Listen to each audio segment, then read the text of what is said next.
नमो भगवते वासुदेवाय। ओम नमो भगवते वासुदेवाय। ओम नमो भगवते वासुदेवाय। हरे कृष्ण। आप सभी का बहुत बहुत हार्दिक स्वागत। हम लोग मिलके पढ़ रहे हैं ग्रंथ राज श्रीमद् भागवतम। एक ऐसा ग्रंथ, एक ऐसा पुराण जो हमारे हर प्रकार के भौतिक या कोई और कैसे भी कल्मशों को दूर कर सकता है, हमारे हर अनर्थ को हमारे हृदय से बाहर फेंक सकता है। जिसके हृदय में श्रीमद् भागवतम आ चुकी, जिसके हृदय में भागवतम के प्रति रति आ गई, उसके हृदय में कोई अनर्थ रह नहीं सकते। जिस प्रकार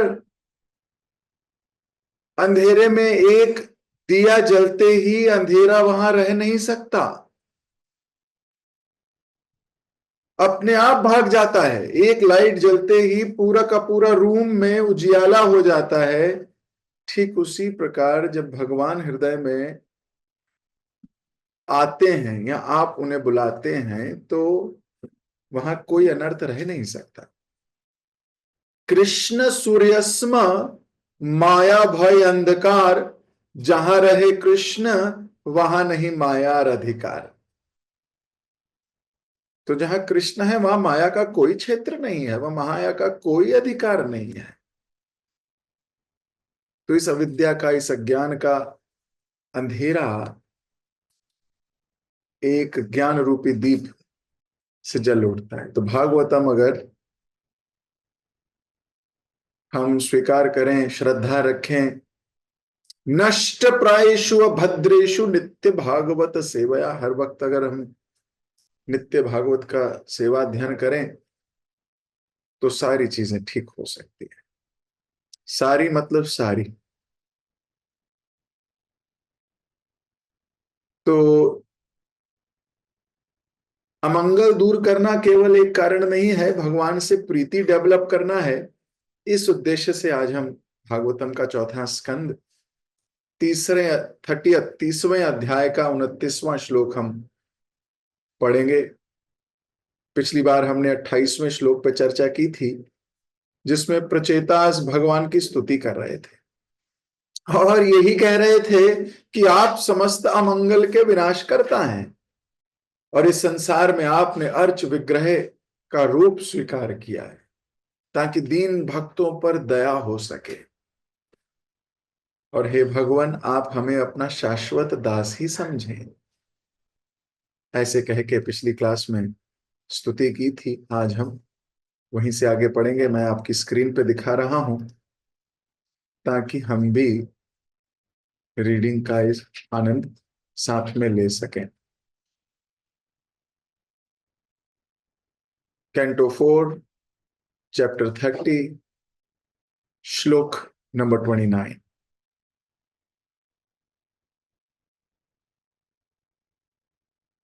अनुवाद और तात्पर्य जगत गुरु श्रील प्रभुपाद जी के द्वारा। जगत गुरु श्रील प्रभुपाद की जय। जब भगवान अपनी सहज दया से अपने भक्त के विषय में सोचते हैं तो उस विधि से ही नवदीक्षित भक्तों की सारी इच्छाएं पूर्ण होती हैं। जीव के अत्यंत तुच्छ होने पर भी भगवान प्रत्येक जीव के हृदय में स्थित हैं। भगवान जीव के संबंध में प्रत्येक बात, यहां तक कि उसकी समस्त इच्छाओं को भी जानते हैं।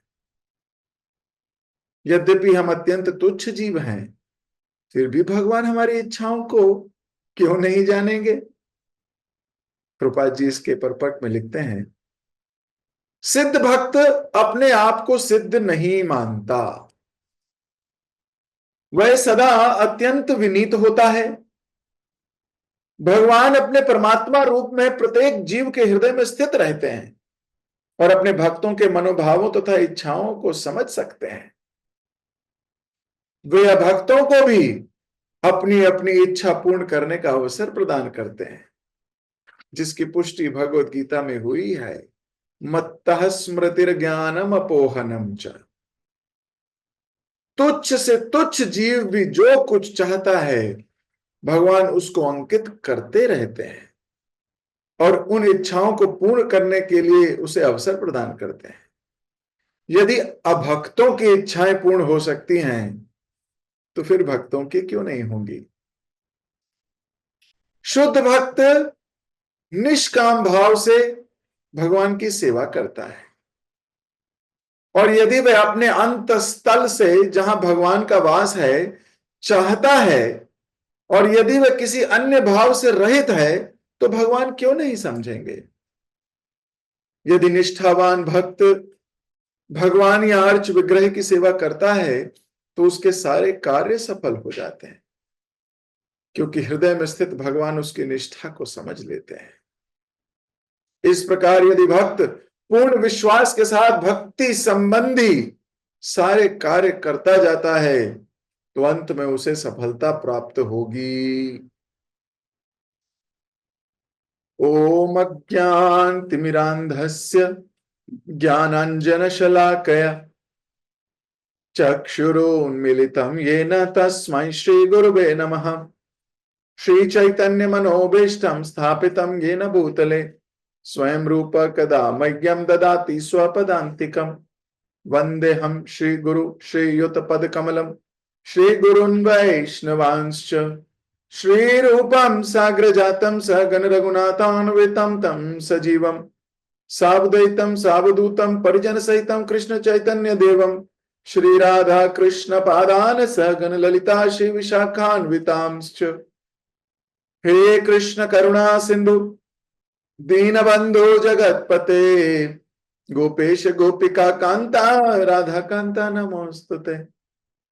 तप्त कांचन गौरांगी राधे वृंदावनेश्वरी वृषभानुसुते देवी प्रणमामि हरिप्रिये।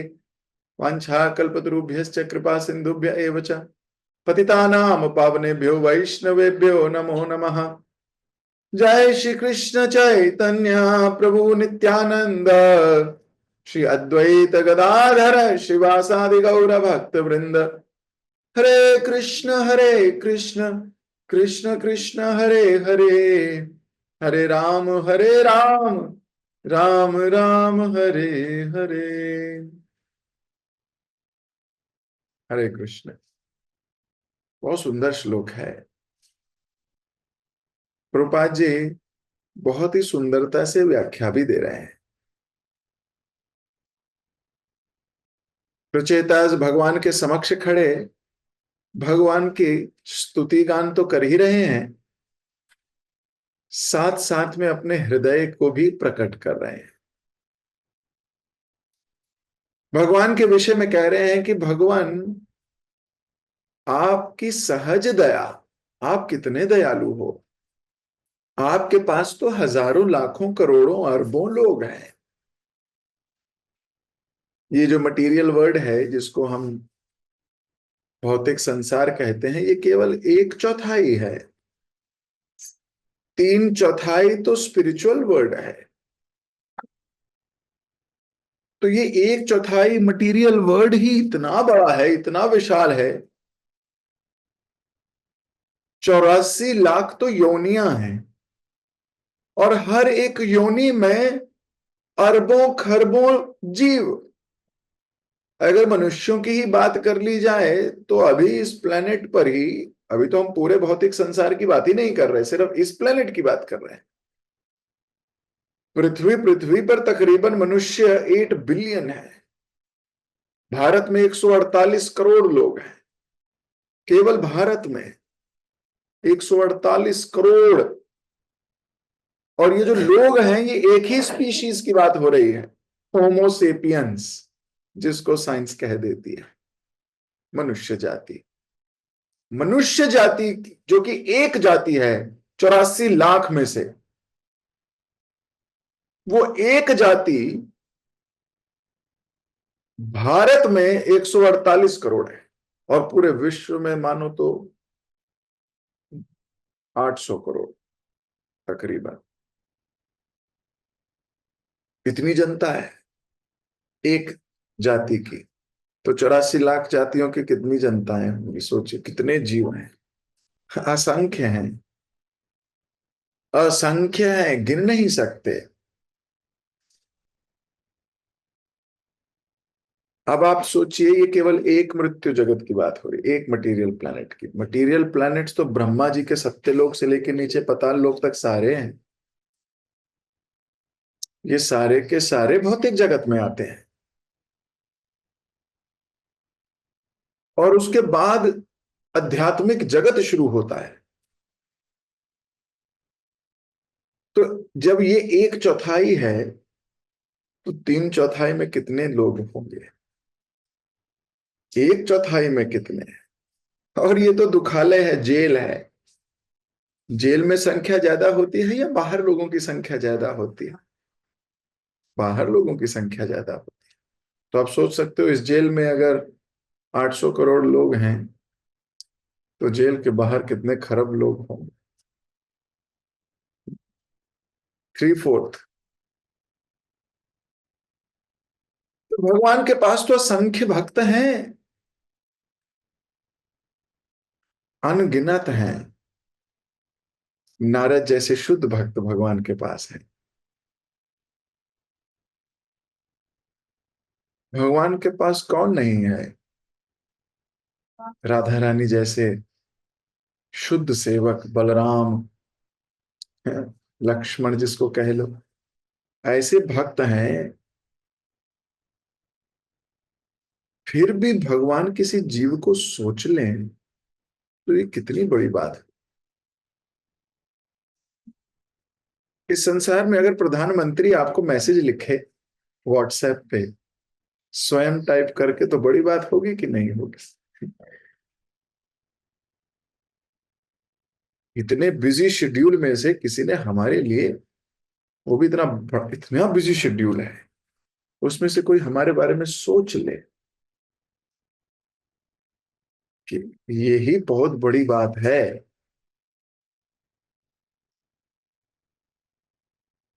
तो यहां वही बताया जा रहा है कि भगवान क्यों सोचते हैं किसी के बारे में, निज दया, अपनी दया से।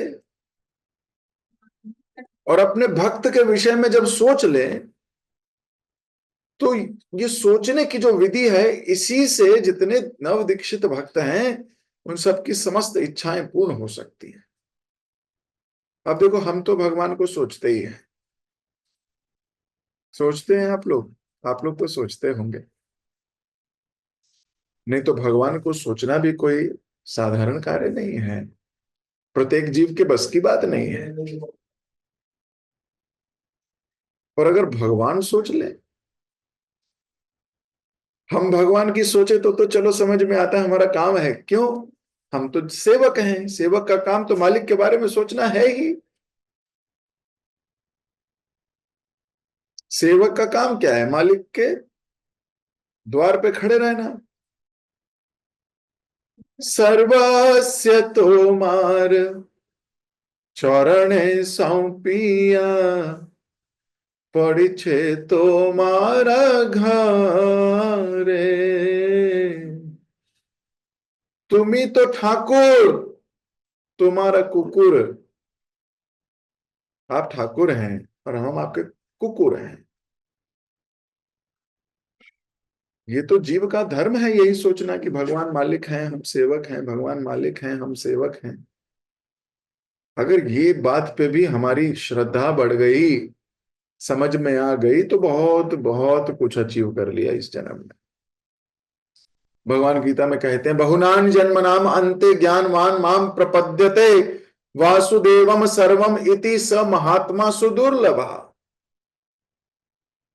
बहुत जन्मों के बाद कोई इस नतीजे पर पहुंचता है कि वासुदेव सर्वम इति। नहीं तो उससे पहले तो वो कहीं कहीं अटका ही होता है। उसकी श्रद्धा कहीं देवी देवता इधर उधर कहीं जगह अटकी होती है। उसके बहुत जन्म हुए नहीं अभी।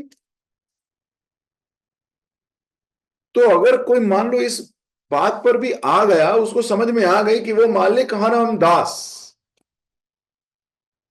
इतना भी समझ में आ गई उसको, तो इसका मतलब बहुत जन्म हो चुके हैं। आज इस फिलॉसफी को स्वीकार कर रहे हैं। वासुदेवम सर्वम इति। और भगवान बोल रहे हैं स महात्मा सुदुर्लभ, वो महात्मा बड़ा दुर्लभ है। फिर अगले श्लोक में ये भी बोलते हैं जन्म कर्म च मयि दिव्यम यो में वेत्ति तत्वता तत्वा देहम पुनर्जन्म नाइति मामयति सो अर्जुन। कि अर्जुन अगर कोई यही समझ ले कि मेरा जन्म भी दिव्य है और मेरे कर्म भी दिव्य है, बस इतना ही समझ ले कोई, तो उसका इस संसार में दोबारा जन्म होगा नहीं। इतना ही समझ ले। पर व्यक्ति समझना ही नहीं चाहता। वो तो कहता है कि मनोकामना पूरी हो हमारी, और मनोकामना कौन सी है? भौतिक, टेम्पररी। अभी प्रेजेंटली जिस प्रॉब्लम से जूझ रहा हूं उस प्रॉब्लम का समाधान चाहिए। अभी प्रेजेंटली जिस प्रॉब्लम से जूझ रहा हूं उसी का समाधान दीजिए, बाकी बातें आपसे बाद में करेंगे। तो भगवान ये सोचने पे मजबूर होते हैं ये अपने को मालिक समझता है या दास समझता है। तो व्यक्ति कहता है नहीं नहीं, हूं तो मैं दास ही, पर आप मेरी बात क्यों नहीं मानते, मानिए। ये कैसा दास है? फिर भक्त बोलता है ना ना, ऐसा करो, ये मनोकामना पूरी कर दो तो 100 रुपए का प्रसाद चढ़ाएंगे हम तुम पर। तो अब वो मालिक और नौकर से भी हट गया, अब तो वो बिजनेस पार्टनरशिप पे आ गया कि चलो 2 कदम तुम चलो, 2 कदम हम करें, मिलजुल के कर लेते हैं। भगवान पहले कौन करे? पहले तो भगवान आप ही करो।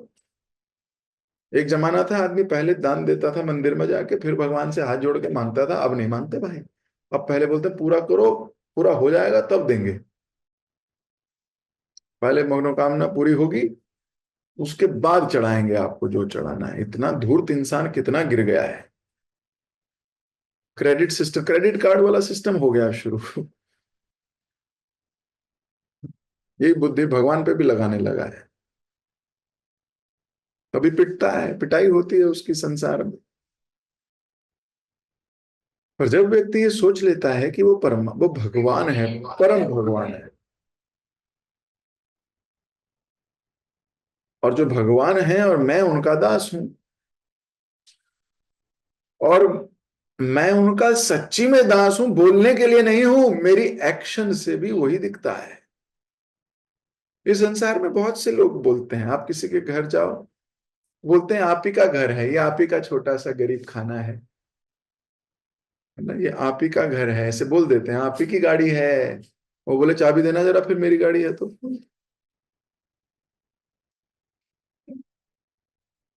अब एकदम झटका लगता है, अरे ये तो लिटरली ले गया।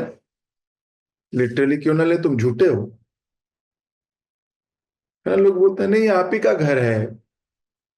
अरे तो फिर जाके फ्रिज में से, तुम्हारी या तिजोरी में से पैसे निकालता हूँ, भाई मेरा ही घर है। तुम्हारे कपड़े पहन ले जाता हूं मैं थोड़े, मेरा ही घर है।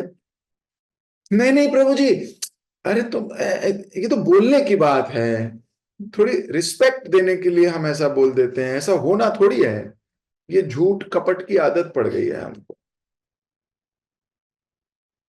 केवल लिप सर्विस करने की आदत पड़ गई है। ये आदत इस संसार में बोलते बोलते भगवान से भी वही आदतें लग गई हैं हमें। हम बोलते हैं भगवान आप मालिक हो, पर हम मानते नहीं हैं उनको मालिक।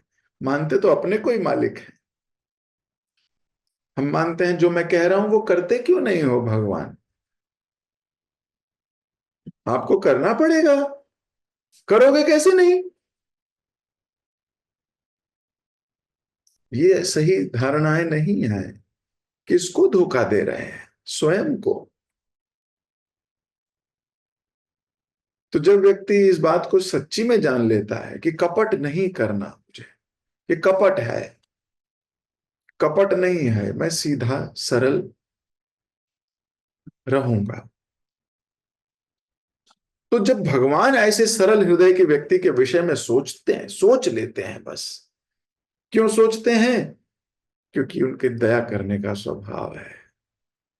हमारी योग्यता नहीं है कि वो हमारे बारे में सोच लें। ये उनका कंपैशनेट हृदय है। कई बार व्यक्ति सोचता है, नहीं, I have done so much, at least मेरे साथ तो करना ही चाहिए। मैंने 16 माला करी है बहुत साल, मैंने मंगला आरती करी है बहुत साल, मैंने बहुत कुछ किया है, इनको करना चाहिए अब मेरे लिए। ये एक्सपेक्टेशंस हैं। किसी ने सही कहा है, expectations makes you a beggar. Expectation makes you a beggar. आपकी एक्सपेक्टेशन किसी के भी साथ है, आप देखो, आप मांगते ही रहोगे। आपको आना चाहिए था, आपको ये बनाना चाहिए था, आपको ऐसे करना चाहिए था। हाँ, तो आप भिखारी तो हो गए, फिर मांग ही तो रहे हो। मुझे आपसे ये एक्सपेक्टेशन थी, एक बार आप मुस्कुराते तो, मुझे आपसे एक्सपेक्टेशन थी, मुझे चीज चाहिए थी, आप लाते तो, आपसे ये expectation. You become a beggar, you keep begging if you have expectations. हमारी तो एक ही एक्सपेक्टेशन है, गिव अस सर्विस।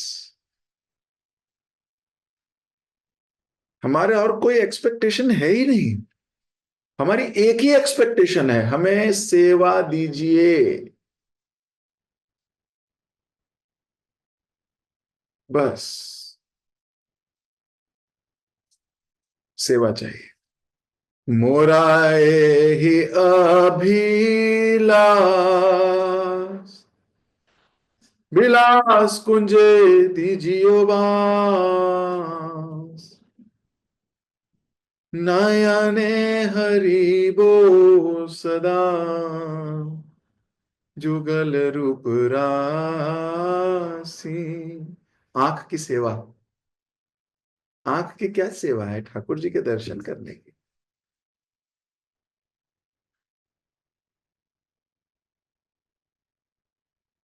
हम्म। यही अभिलाष, आंख को यही अभिलाषा है, दर्शन करें, नयन रही वो सदा, जुगल रूप रास।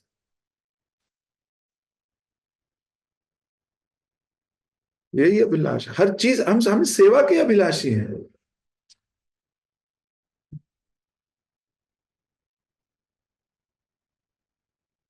ललिता विशाखादि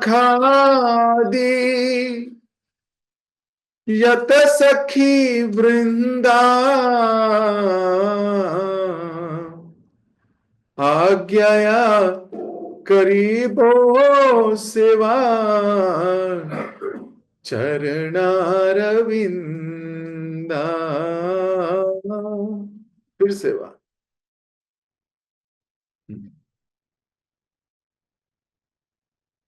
फिर सेवा। ये जो सेवा की अभिलाषा है, सेवा अभिलाषा करे नरोत्तम दास, यही अभिलाष है। आप पाओगे भक्तों की जीवन चरित्र में, दे ओनली वांट सेवा, they don't want credit. Credit तो बिजनेसमैन चाहता है, भोगी चाहता है, रोगी चाहता है, भक्त नहीं चाहता। भक्त तो सेवा चाहता है, बस। हम जटायु की जीवन से देखते हैं, जब जटायु रावण के साथ युद्ध कर रहा था, तो जटायु की क्या कोई भौतिक योग्यता है रावण से युद्ध करने की? नहीं। वो रावण जिसको इंद्र तक चुनौती नहीं दे सकता, वो रावण जो भगवान शिव से अस्त्र शस्त्र ले आया है, वो रावण जो उन्होंने जो लंका बनाई थी पार्वती के लिए वो भी छीन लाया है। उस रावण से क्या जटायु एक पक्षी युद्ध कर सकता है? कदापि नहीं, सोच भी नहीं सकता। फिर भी जटायु लड़ा। किसके लिए लड़ा? वो कह रहा है ये लड़ाई ही सेवा है। मैं और राम के लिए कुछ कर नहीं पाया, मरूंगा ये भी मुझे पता है, लेकिन यही मेरी सेवा है। राम की सेवा करने का इससे अच्छा अवसर नहीं मिल सकता। जटायु लड़ा और बहुत भयंकर लड़ा। थोड़ी देर में तो रावण तक को ये सोचना पड़ा कि अब मुझे इससे युद्ध करने के लिए सीरियस होना पड़ेगा। कई बार छोटे से व्यक्ति को देख के आदमी कहता है इसको तो मैं ऐसे ही देख लूंगा, ये कोई आदमी तो, ये क्या है, ये मच्छर क्या मारेगा, ये तो क्या है, ये तो हटा हटा, ऐसे ही थोड़ा थोड़ा कर रहा था। पर जटायु की तीव्रता और भक्ति भाव देखकर जटायु तो रावण को लगा ये we I have to be serious now, seriously से लड़ना पड़ेगा। खैर, रावण ने उसको ऐसे ऐसे प्रहार किए। सीता रोती रही, मत मारो जटायु को। जटायु के पंख काट दिए गए, उसको नीचे गिर गया। जब रावण लेके चला गया सीता को, हालांकि वो अपनी सेवा कर चुके थे, मुहूर्त पास हो गया था। रावण ने उस मुहूर्त में सीता को किडनैप किया था जिस मुहूर्त में कोई अगर किसी चीज को ले जाए तो वापस नहीं आती। लेकिन जटायु लड़ता रहा ताकि वो मुहूर्त पास हो जाए, और अब वो मुहूर्त आ गया जिसमें अगर किसी चीज को ले जाया जाए तो वो गारंटी वापस आती है।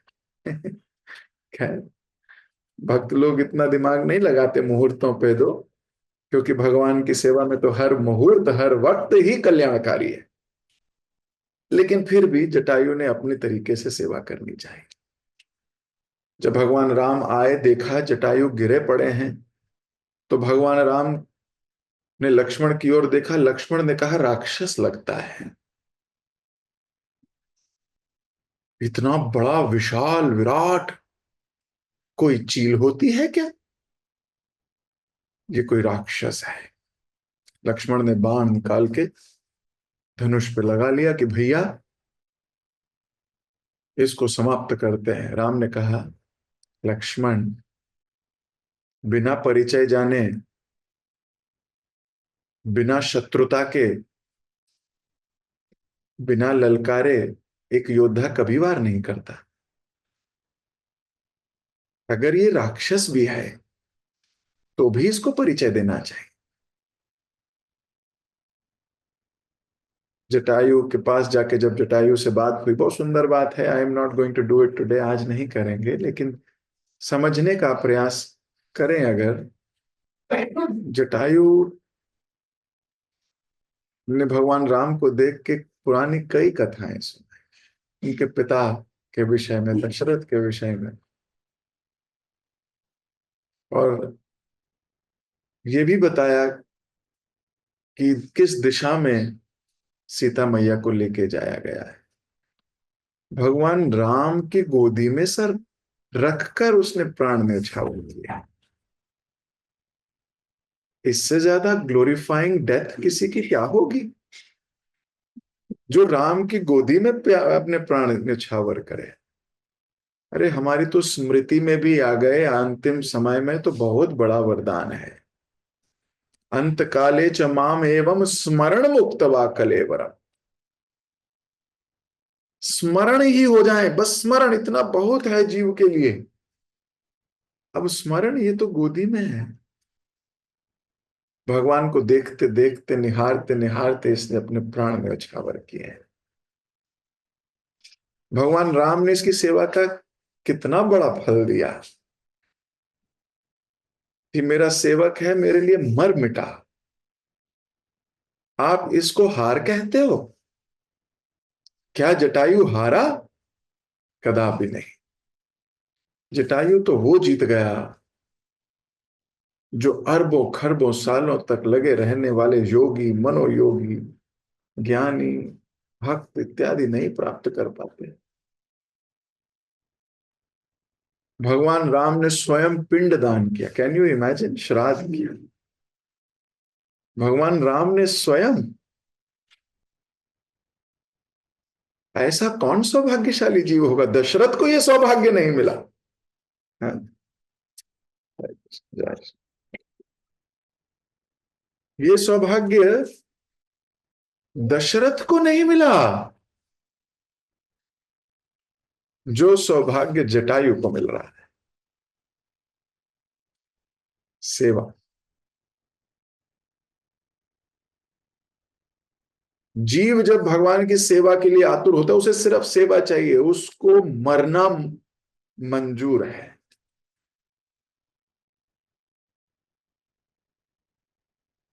अरे ये मरना थोड़ी है, इसके लिए तो जीव जी रहा है। सेवा करते करते उसके प्राण छूटे, भगवान की सेवा में उसका ये जीवन संलग्न रहे।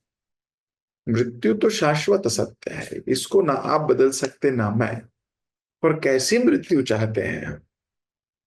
ऐसी मृत्यु चाहते हैं कि भगवान की सेवा में भगवान को निहारते निहारते जाएं संसार से। भगवान को नहीं तो भगवान के किसी शुद्ध भक्त को ही निहारते हुए जाएं।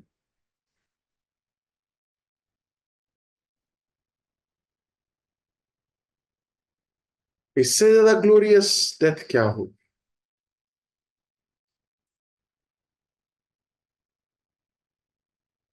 तो जब कोई सेवा करता है तो उसका भगवान से संबंध प्रगाढ़ होता है।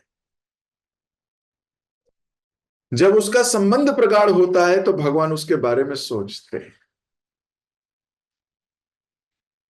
आप किसी के बारे में कब सोचते हो? मुझे बताओ। आप अपने 8 घर छोड़ के जो रहता है या रहती हैं, या आपकी मित्र हो भी सकती हैं नहीं भी, क्या आप उनके बारे में सोचते हो? 4 कॉलोनी छोड़कर किसी का घर है, आप उसके बारे में सोचते हो क्या? नहीं सोचते। आप किसके बारे में सोचते हो? जिससे आपका संबंध है, और जिससे आपका संबंध बहुत प्रगाढ़ है उसके बारे में ज्यादा सोचते हो, बहुत सोचते हो। जिससे प्रेम ज्यादा है उसके बारे में सोचते ज्यादा हो। बिना सेवा के हम ये अधिकार ही नहीं प्राप्त कर सकते कि कोई हमारे बारे में सोचे। कई बार लोग बोलते हैं, प्रभु जी हम तो, हमारे को तो कोई याद ही नहीं करता। तो कोई याद करेगा भी नहीं, आप इतने इंपॉर्टेंट हो नहीं। ऐसा ही सोचना चाहिए।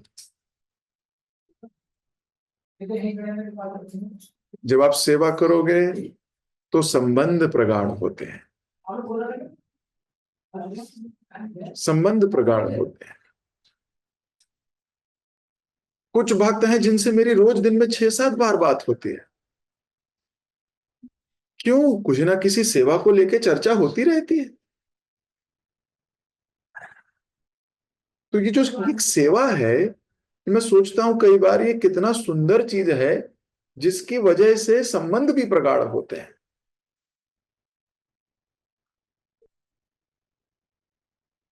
तो ऐसा ही भगवान के साथ है। जब हम भगवान की सेवा ही नहीं करेंगे तो हमारा क्या अधिकार उन पे? कोई अधिकार ही नहीं होना चाहिए, फिर काहे का अधिकार? हमारी मांग भी किससे हो सकती है? जब संबंध प्रगाढ़ हो तभी तो मांगोगे भी। संबंध नहीं है तो क्या मांगेंगे हम? और क्या कोई पूरी करेगा? तो भगवान इतने दयालु हैं, हम जैसे छोटे छोटे सेवकों के विषय में भी सोच लेते हैं। ये हमारी योग्यता नहीं है, ये उनकी कृपा है, ये उनकी दया है। अगर ये भाव आपने स्वीकार कर लिया, आप कभी वैष्णव अपराध भी नहीं करोगे। वैष्णव अपराध कब होते हैं? जब हम अपने को श्रेष्ठ मानते हैं। वैष्णव अपराध कब होते हैं? जब हम अपनी बुद्धि को सामने वाले की बुद्धि से श्रेष्ठ जानते हैं।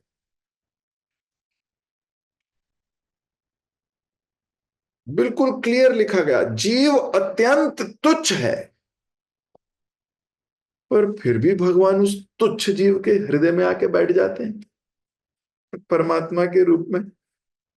सोचो तो सही, जीव अत्यंत तुच्छ है, भगवान उस तुच्छ जीव के तुच्छ से हृदय में परमात्मा के रूप में बैठे हैं, चाहे वो भक्त हो चाहे वो अभक्त हो। सोचिए, क्या ये कृपा नहीं है?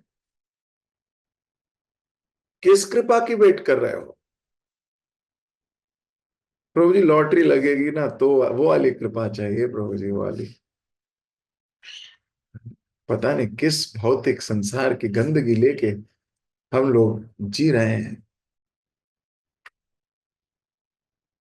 जब भगवान का जीव से संबंध होता है प्रगाढ़, तो भगवान उसकी समस्त इच्छाओं को जानते हैं। वैसे तो भगवान बिना संबंध के भी सारी इच्छाओं को जानते हैं, परमात्मा के रूप में बैठे हैं। और अभक्त को भी पूरी अपॉर्चुनिटी देते हैं, जी ले, जा सिमरन, जी ले अपनी जिंदगी।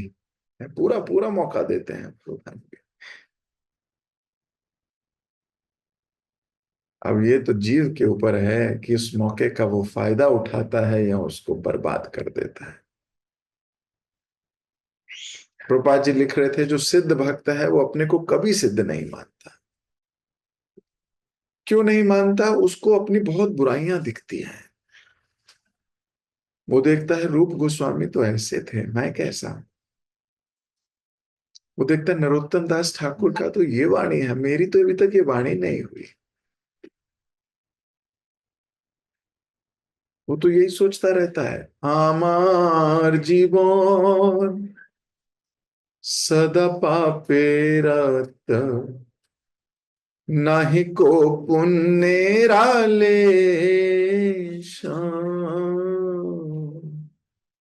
मैंने कोई पुण्य ही नहीं किया है, सारा जीवन पाप में डूबा है, सारा जीवन पाप में डूबा है।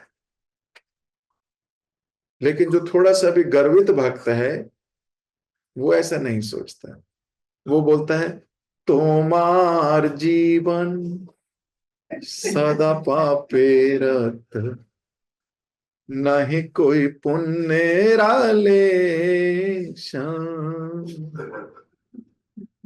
वो बोलता है, वो दूसरों को देखता है, तुम्हार जीवन ऐसा है, तुम्हार जीवन ऐसा है। शुद्ध भक्त कहता है, हमार मेरा जीवन ऐसा है। देख, तेरे अंदर उस दिन थोड़ी वासना आ गई कुछ अच्छा खाने की, सोच ले अब तो कैसा है।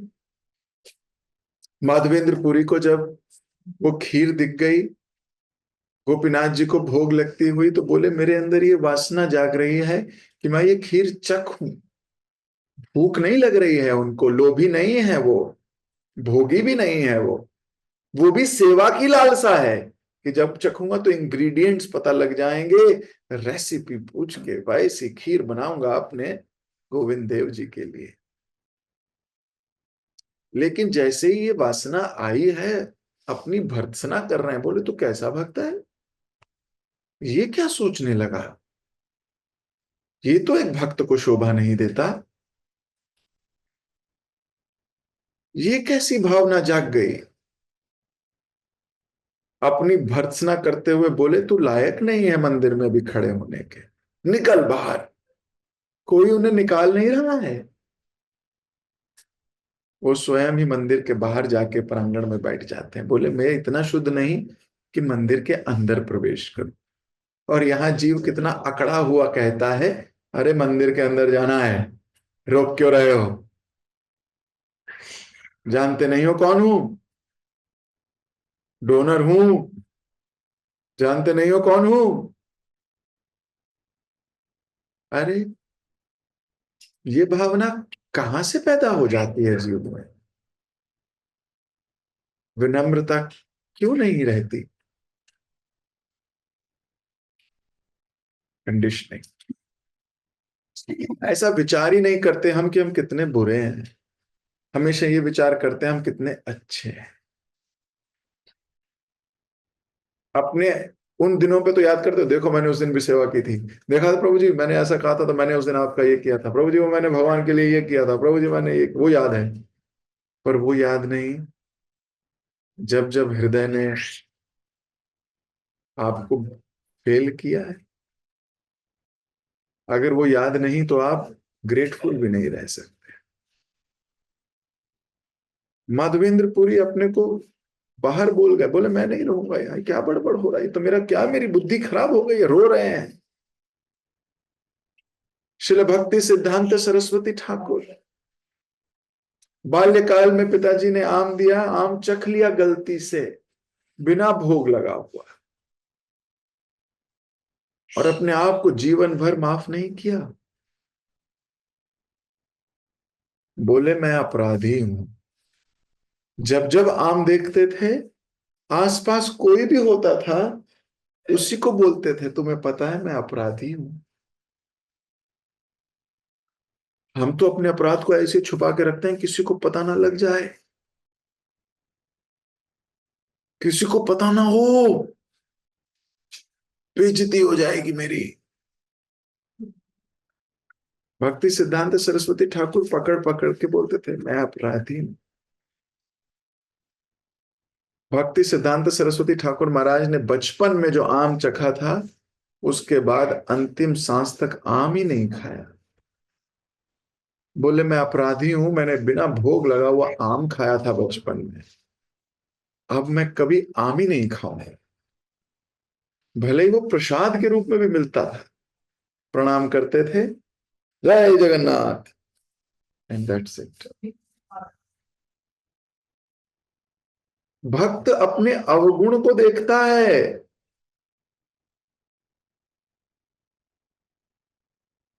वो अपने अहंकार वर्धन वाली चीजों को नहीं देखता। सिद्ध भक्त अपने को सिद्ध मानता ही नहीं है, वह सदा अत्यंत विनीत होता है। सदा। और अत्यंत विनीत, अत्यंत विनीत समझते हो, विनम्र तो है वो, बहुत विनम्र है, उसमें किसी चीज की अकड़ नहीं है। अरे अकड़े हुए तो मुर्दे होते हैं, जो जीवित है वो तो फ्लेक्सिबल होता है। जो मरता है ना, इसका मतलब अंदर मरा हो। कोई अकड़ा हुआ व्यक्ति देखे ना आपको, एकदम मरा, मर गया बेचारा। एक्चुअली हमें दूसरों को कम, अपने को भी देखिए, क्या हम में कम अकड़ है? स्पिरिचुअली डेड है। तो भगवान कितने दयावान हैं, तुच्छ जीव के तुच्छ से हृदय में पूर्ण रूप से विराजमान रहते हैं। ये बात सुनकर भगवान के प्रति प्रीति क्यों ना बढ़े? ये बात सुनकर उनकी भगवत्ता पर क्यों ना आनंद आए? क्यों ना ग्रेटिट्यूड हो? ऐसे भगवान कहां पाओगे?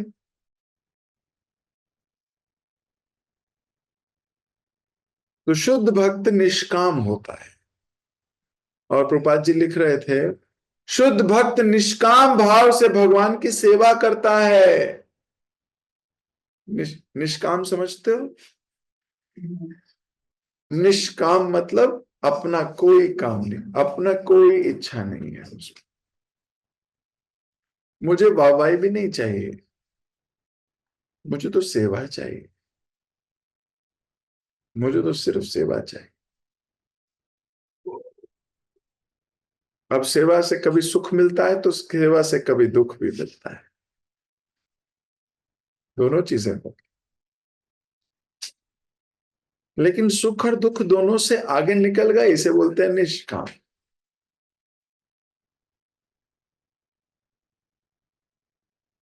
और जिसे दुख कहते हो उसे तो आप लोग सुखी कहते हो। तोमार सेवाय। मुझे आगे बोलने की आवश्यकता ही नहीं। तोमार सेवाय दुख यदि होय, यही तो परमसु यही सुख है।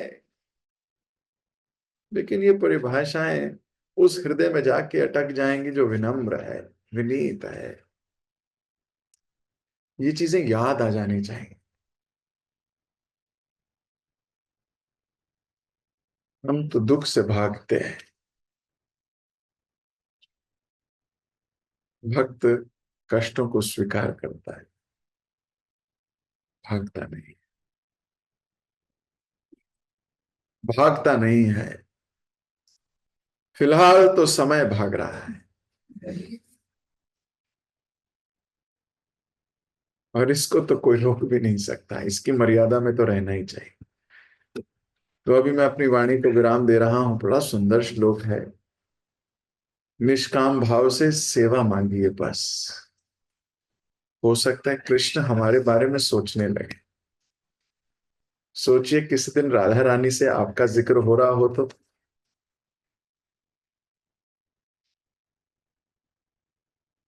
किसी दिन भक्तों से भगवान बैठ के आपके बारे में चर्चा कर रहे हो तो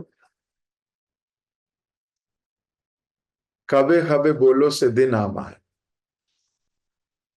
ये दिन कब आएगा? निष्काम भाव से जब सेवा मांगोगे, बस सेवा। जगत गुरु श्री प्रभुपाद की जय। आप सभी श्रद्धालु भक्तों की जय। किसी भक्त का कोई प्रश्न, कोई टीका, कोई टिप्पणी?